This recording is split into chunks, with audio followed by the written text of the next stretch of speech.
Hello guys. So আজ আমি চলে গিয়েছিলাম সুভাষ গ্রামে একটি শ্যুটের উদ্দেশ্যে।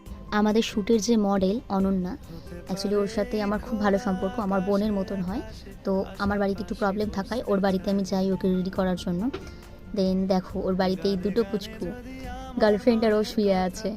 তো যাই হোক, তো আমি ওকে রেডি করানো শুরু করে দিই এবং দেখো ওর স্কিনটা কতটা ভালো, কতটা গ্লো করছে। সো হঠাৎ করে আমার মাথায় একটা আইডিয়া আসে যে স্টোরি টাইপ কিছু একটা করা যাক। তো আমাদের যে শ্যুটটা ছিল সেটা একটা লং ডিস্টেন্স রিলেশনের ওপর ছিল, স্টোরি টাইপ কিছু। তো দেখো অনন্যাকে রেডি করে দিয়েছি, কেমন লাগছে ওকে দেখো। ওর মা বাবারও তো ওর লুকটা ভীষণ পছন্দ হয়েছে এবং অনেকেই এই লুকটা পছন্দ করেছে। যাই হোক, তো আমরা দুজনেই দেখো না yellow yellow pink pink.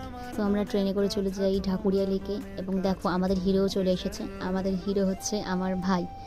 So ভিডিওটা খুব তাড়াতাড়ি আসতে চলেছে, চলো টাটা।